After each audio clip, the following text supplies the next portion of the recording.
speaking about February 25. So, 40th anniversary nga ito ng pagpapabagsak sa Marcos dictatorship, no, ng people power. Sama-samang pagkilos ng sambayan ng Pilipino. At dapat lang na balikan at sariwain, no, ang kasaysayan ng Marcos dictatorship, lalo na yung pandarambong nito. No? So wag nating kalimutan, ang pinakamalalang pandarambong sa kaban ng bayan ay yung paring nangyari nung 20 taong dictatorship ni Pangulong Marcos at ng kanyang pamilya.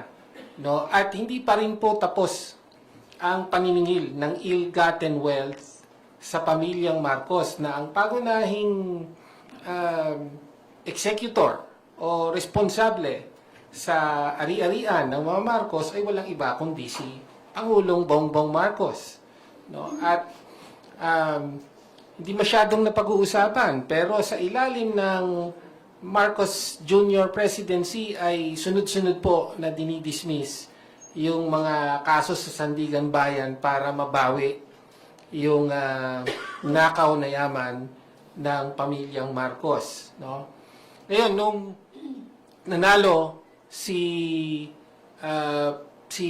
Pangulong Bongbong Marcos, no, maraming tumutol. Sabi, never again.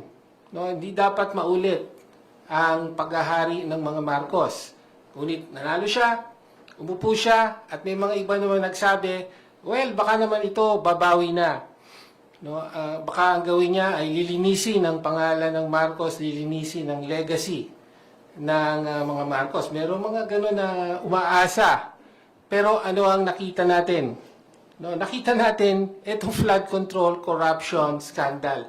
Pinakamalala na corruption scandal sa kasaysayan mula nung Marcos dictatorship.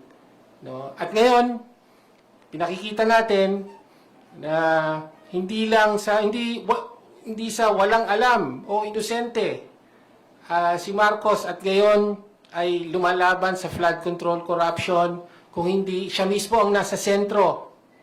No, siya ang may basbas, siya ang nagpahintulot, at siya ay may direktang partisipasyon sa mga insertion at direktang pagtanggap ng mga kickback sa flood control na ito. Siya ang pinaka-mastermind at pinaka-responsable.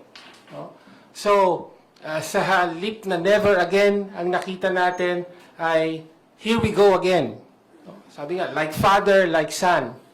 No? Kailangang singilin, no, ang mga Marcos, hindi na lamang doon sa kanilang ill-gotten wealth, kundi si Pangulong Bongbong Marcos sa walang kapantay na corruption na nangyari sa kanyang presidency. Kaya tama po, dapat lumabas ang mga tao sa February 25, no? Hindi lang para gumitain ang mga krimen ng Marcos dictatorship sa nakaraan, kung hindi ang nagpapatuloy na pandarambong at pagtatakip dito ni Pangulong Marcos laban sa sambayan ng Pilipino.